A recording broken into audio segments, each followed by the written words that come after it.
Hello, guys. Welcome back to SWS Boxing. Delighted to be joined with Louis Flash Fielding. He is 10 wins, 8 defeats, with 1 win by knockout. And he's back out 9th of September. What Top Boxer is it called? It's a tournament. Yeah, that's right. So my promoter Tommy Owens, he's called it Top Boxer, which, as you know, so there's 8 fighters, 3 fights, one winner. So, yeah, 1 winner. We'll talk about that in a minute, but my first question for you is, how did you get into the sport of boxing? So when I was at school, I was about 9, 10. I actually started going judo. And then I started high school, and I met a couple of lads that were going to Tamworth Boxing Club, the amateur gym. And then so I had a look at that with them. And then at that time it was Lennox Lewis v Mike Tyson in 2001, I think 2002, which is about when I started high school. So I was young, so my dad woke me up to watch that fight live, and that was it. Then I was sold. I went to that gym at Tamworth and then boxed for Tamworth for 16, 17 years as an amateur. And I'm still here today. I'm 33 now, so it's been a long time. Yes. And how many amateur fights roughly did you manage to have? So I think it was 58, I think, thereabouts, something like that.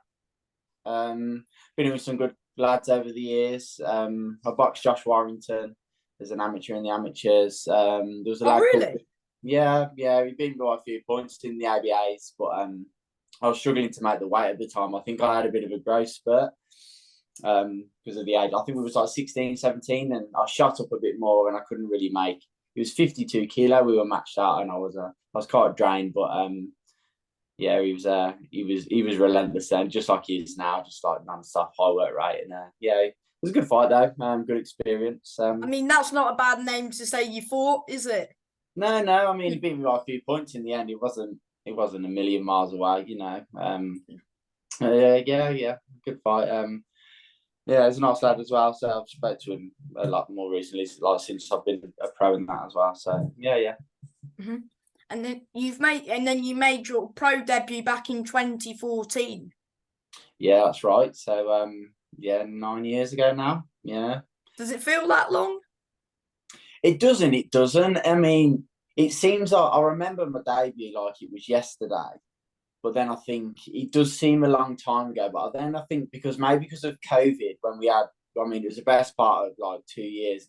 Most of us never boxed, you know. So I think that's sort of thrown it as well a bit, because it's like I've been a pro 9 years, but 2 of them I kind of wasn't, because we wasn't competing and we weren't even allowed to spar for the best part of 10 months. So I helped Brad Foster out when he boxed James Beach in the lockdown thing. So we just had our own little setup in the gym on our own because we were professionals. We was allowed to. But apart from that, I didn't do much, sparring or anything really. So it was a funny time, as everyone knows. But yeah, so. And then in your second fight, you did lose to Lewis O'Mari, and how hard was it to take your first defeat?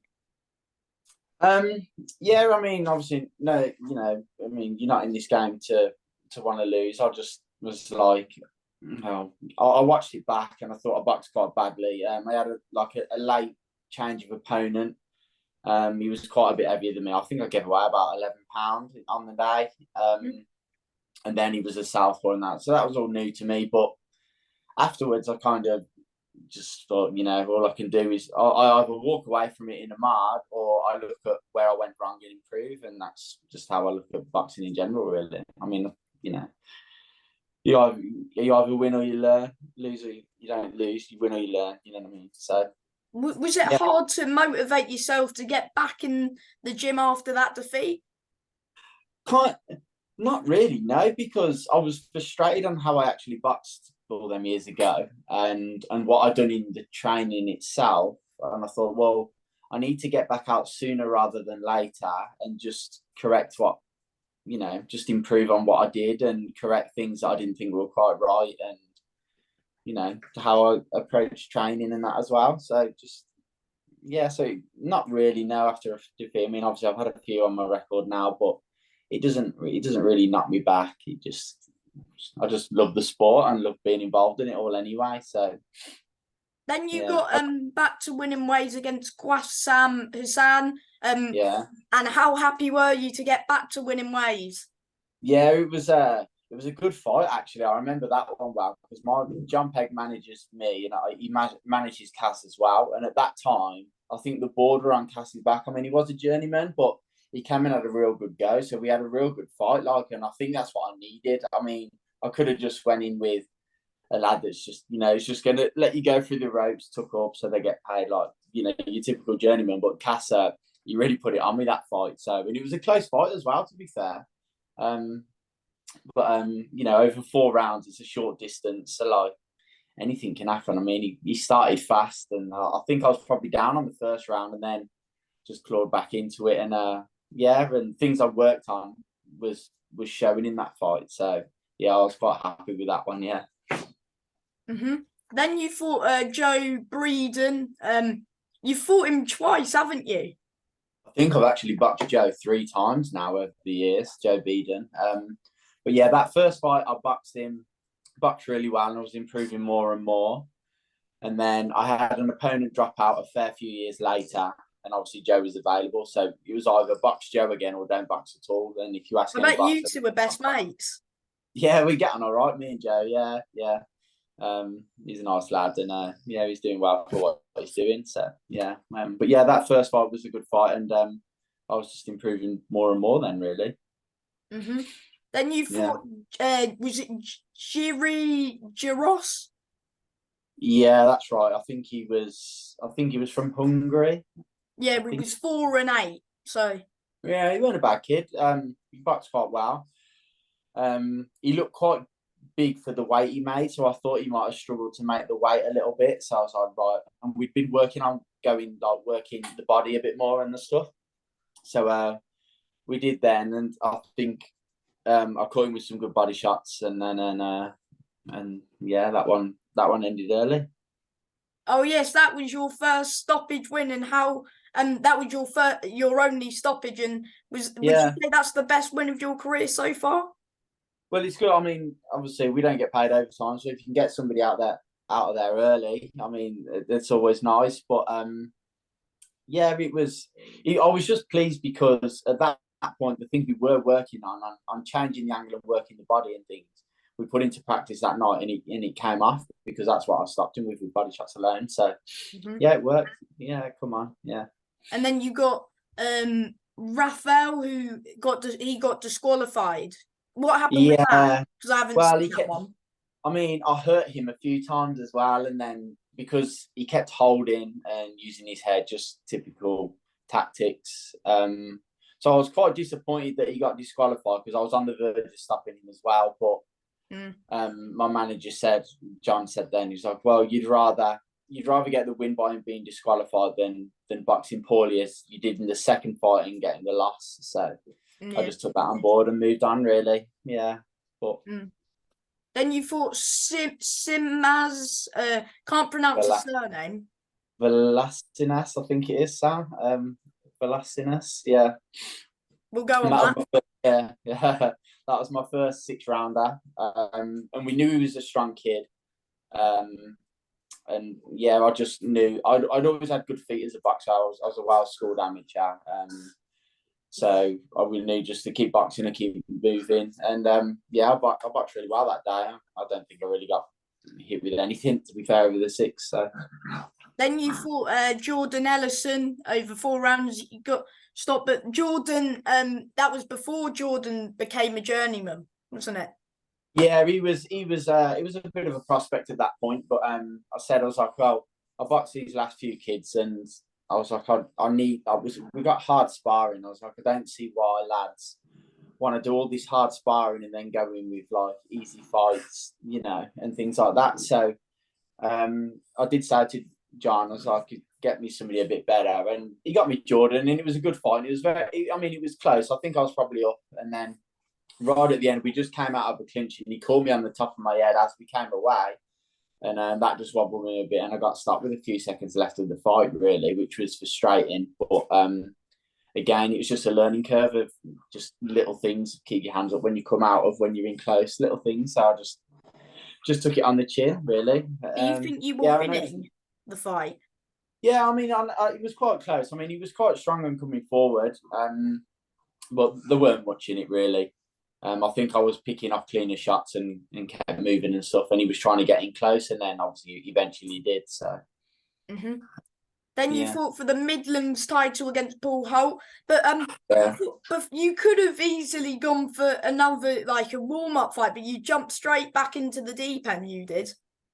Yeah, I mean, obviously, normally if somebody's been stopped, they'd want a fight to get back into it and get back with a win and stuff. But I just think with boxing, you have to take, especially this professional game. What I've learned, you've just got to take, you've got to take opportunities when they come, and that's all that was really. We did kind of have it in our thoughts about maybe boxing Paul at a later date, for an area title anyway. But then obviously the opportunity arose, so we just took it with both hands, really. It was a good fight, wasn't it? Even though it didn't go your way. Yeah, it was. Yeah, and still to this day, I'd love to roll it back with Paul and would do it again. I mean, I'm not sure if he's retired now or not. I know he's been in and out the gym a bit. I'm not sure, but who knows? But yeah, it was a good fight. Mm-hmm. And Yeah. how was that a defeat that hurt you? Was like your first title fight? Yeah, of course. Obviously, I mean, I really fancy my chances to beat Paul that down, but yeah, and obviously it'd have been good to have the area title that earlier on and then progress on to bigger, better things. But that's the same. That's the way boxing works. You know. Mm-hmm. Yeah. So. But and then what did you do? You didn't fight a journeyman. You straight back into the deep end against Jack Summers. Yeah, and Jack was a good kid. He's quite sharp. I've watched that fight back loads of times, and I do believe I won the fight. I'm surprised he got the decision. A lot of people were. I didn't have a mark on me, but just like it is what it is. I tried to get the rematch, but then I don't think they really wanted one, and then I think he stopped after it. I think he had a couple more a bit later on in his career, and then finished. I think I'm not really sure. It's quite a while ago, but yeah. And then guess who you fought next? Joe? Yeah, sure. Yeah, I think that was the one when I had somebody else and then they pulled out injured. So obviously John managed to get hold of Joe for me to keep me in the ring and keep busy. That was the main thing, just get back out and get some more rounds and stuff. So yeah. Then you fought Indy Sagha, is it? Indy Sanga, yeah. He was one of John's as well. And he was a very good kid, actually. Indy was. I knew him from the amateur days. He's a bit younger than me, but yeah, he's a good kid, and nobody wanted to box him in the area. Like nobody, he was just avoided. Like nobody would want to fight him. So the opportunity comes to me, and I was like, well, if you want to progress, you've got to beat these kids that are good. So, but hats off to him. I mean, he was a better man on the night, sure. He was very fast hands. Yeah. Then you fought Ricky Starkey over 6 rounds, and Ricky's a very awkward fighter, isn't he? Yeah, he did make it hard work for me. I mean, he was spoiling my work, but he wasn't getting many shots off either. So I think he thought he was closer than he was, but he wasn't really hitting me. He was just stopping some of my work and things like that. But yeah, so that was a good 6 rounder back out. Yeah, it was a good scrap. Then you fought James Beach Jr., and that was another brilliant fight. Yeah, he got put forward for like one of the fights of the year. Yeah, I know Beach a while as well. Very good engine. And as I say, it's a very good fight. It was very back and forth. I gave him a bad cut in the 4th, I think it was, which was definitely a punch, but they believe. Well, the ref said he reckoned it was a clash of heads, but he definitely wasn't. But that is what it is. And he pretty much went to the very end. Yeah, I just got a bit tired at that point. I think that's when making super feather became quite hard. So I was quite tired at the end of that. So that's kind of when we thought maybe we go up a weight now, maybe, and we'll see. So go up to lightweight at 9.9 instead of 9.4. Do you But know? yeah, Sorry. Do you know what the yeah. scorecards were going into the 9th round? I think I was 3 down with 2 rounds left. I think officially, something like that. But I think looking back now, he probably was edging the fight. I'm not going to say I was winning. I don't think I probably was, but it was very close, and I knew that I'd hurt him at times as well. It was very back and forth. So, but yeah, it was a good fight, and I do like watching that one back. Yeah. Yeah, he's a good fighter as well, and now he's doing good in his career. Is it good seeing people who beat you do well in their careers as well, though? Yeah, sure. Yeah, I mean, he trains hard, he works hard, obviously. I was in the opposing corner when he boxed Brad Foster because I was a part of Brad's team for that. But still wish them both well. And yeah, I'm glad he's doing well and sticking at it. And that's, I mean, he'd had a couple of losses, but he's, like I say, boxing, you always get opportunities. So yeah, hats off to him. That's his thing now, yeah. Then you fought Joe Beeden again? Yeah, I did, yeah. I think that was around just before COVID, I think. And then we had a date penciled in, but then opponents pull out and just disappear when they say they're going to fight, and then they don't. But that's why, like, these journeymen are the backbone of this sport, because without them, like, shows would just fall off and they wouldn't be here without them type of people. So fair play to Joe. And how hard was it to keep going through the pandemic? Yeah, it was a tough one, really. I mean, when it first happened, I mean, obviously everybody was unknown how long or anything. So it'll be a couple of weeks off. I'll just have a bit of a rest, and then think life will go back to normal. But obviously, it didn't pan out that way, did it? So a little rest, and then I realised, this is going to be quite a long time. So then I have some gym equipment at home, and I've got a little punch bag up on the side of the house and things like that. And I was just doing plenty of running when we was allowed outdoors. So I was just trying to tick over, really, and not, it keeps me sane, like the training. Like, if I was just never to do nothing, then I start getting a bit like prancing. I feel like I need to train. Like, I've got to start doing something. So it was a hard time, and I'm sure it was for everyone. But yeah, from the boxing side, it was hard. And then we thought, when are we going to fight again? It could be ages. We don't know. But obviously, we got there in the end. But yeah, it was a tough time. And then you fought Stu Greener, as he calls himself, Little Canelo. Yeah, Stu. Yeah, he's yeah, that was the first one back after the lockdowns when they were first back on. So it was sort of kind of like starting from scratch again, really. Obviously, I'd done some sparring with Brad for when he boxed Beach in that summer, but that was all really. And then it was good to get back out. And Stu's a good kid. He's beat some good lads in his career, and he gave me a good test. But I was too much for him on the night, really. But I was just happy to get back out and back boxing. Then last year you fought Ishmael Ellis for was it lightweight or super light? Yeah, so yeah, lightweight. So that's where we officially went up to lightweight then. Yeah.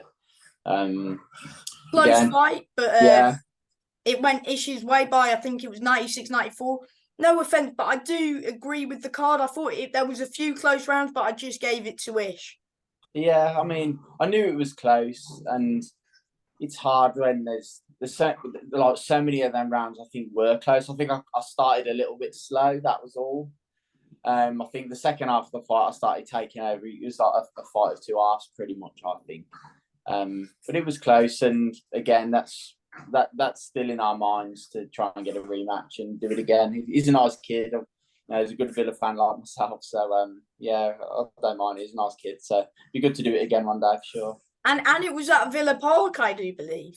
Yeah, that's right. Yeah, so yeah, it suited us on both ends there. We just flipped a coin for who went in the home corner or away. But yeah. So obviously I came up short. It was close, but I say just live and learn.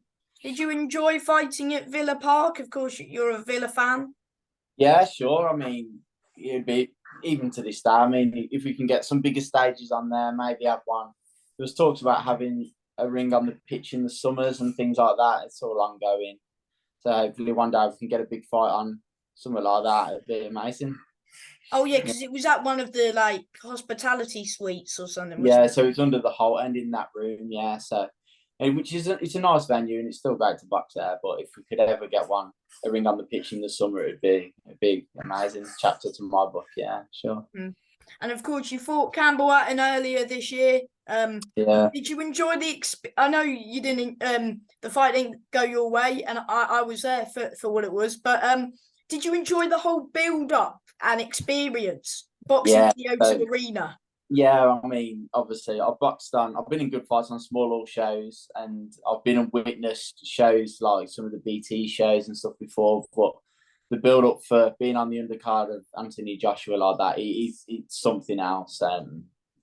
The hot light. So we went down at like early on the Wednesday, had the press conference and that, and yeah, it was an amazing experience. And it's obviously it didn't go my way and stuff, but we went in confident and that. But yeah, like I say, it's just boxing. I think I'd love to run it back with Campbell as well. Obviously, he's going his own way, and I think he's probably at super lightweight now, really. But yeah, I'll have to get in touch and get some sparring with him and that and stuff, I suppose. But Would yeah, it you was think that amazing. defeat hurt you the most? Kind of, yeah, because of the opportunities that could have came from it. Because we thoroughly believed, like I was going in there so confident that I would beat Campbell Hatton, and I was like, I'll keep him away, this and that. See, that round's just a feel out round. Then obviously I got caught with that shot, but I just thought, like, if go and beat him, then like with them shows, it's like winner stays on. So I would have got another even bigger opportunity on another big show like that. So yeah, that was a tough one to take, but for say you just live and learn. So I just and then obviously, and here we are now, and I've got top boxer. Did the nerves get to you though that night? No, but not really. No, I thought that they would. I thought, oh, it's a bigger stage, and there's a lot of people watching all over the world. But no, I kind of thrived on it. Really, I was just, it was just amazing to be a part of. So I was just like buzzing. Really, it was just, yeah, it was just amazing. It was amazing. Was there any nerves like leaving the changing room, like going to the ring? No, not really. I think when you get to that point of it, I mean, the build up and in the week, like the waiting around, and then you weigh in, and then you're waiting around. Like that's when you've got time on your hands. But once you're warming up and getting ready, you just switch then, and then it's slowly just like you're in your fight mode and game plans in your head running through your head, and you just slowly focus then. Mm-hmm. So when you do the walking and that, no, it's just all part of what's about to happen. So it's not really nerves then. Mm-hmm. Not for me. But here we are, top boxer. Yeah, that's it. 8 fighters, one night, and one winner. But you've also got in the tournament DJ Tolerant, Ryan Griffins, Daniel Williams, Daryl Dirt, Dylan Norman, Leighton Simmons, and Delmar Thomas as well. Yeah, that's right. Do you know who you're fighting first? We don't know yet. No, I believe that we're having a press conference next week, on the 12th at the venue. So I don't know whether they do the draw then or if they're going to do the draw at the weigh-in on the day before. I'm not sure, but I'm not really looking at anyone in particular. I just believe that. I mean, it's kind of irrelevant. I think all you can do is focus on yourself and improve yourself and be the best version of you. So whatever they're doing, but I think if I box to the best I can, and do everything that we're working on in the gym and that, I can beat all them guys, no problem. So have you watched them fight before? I've seen a few of them. Yeah, I think I've seen a couple of them live and watched them and that. Yeah, I mean they're all good kids, and and fair play to them. Obviously, some of them are undefeated, so they're going in taking a risk of losing their own. But I think that's what boxing should be. I mean, I've seen kids that are 20-0 before, and they've not boxed anyone with a winning record. And so what's the point? That's how I look at it myself. Yeah. So But do what's you the think point? your experience would be too much for these Yeah, fights? I think experience will play a factor for sure. Obviously, I've been on some of the biggest stages now. This is all going to be a bit more new to them guys, I suppose. Mhm. I mean, obviously, records are records, but I think over a 3 round fight, records kind of go out the window. I think it's a bit of a, if they were all like scheduled 10 rounders, I think then you can look more into that. But when it's a 3 round fight, that's just a quick fire thing. I don't think I don't think records play much part really. But What fighters do you like? Are you looking at the most? Like, in the tournament, yeah. well, I'm not really. Like I said, I'm not really. I mean, I know a bit about them. I have seen bits of them all. I believe Dylan's been coming and doing some sparring at our gym as well when I'm not there. So, but no, I don't know. I don't know.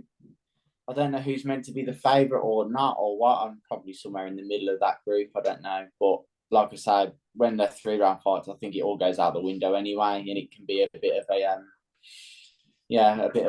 of a mad one really. But I do think experience can play a factor.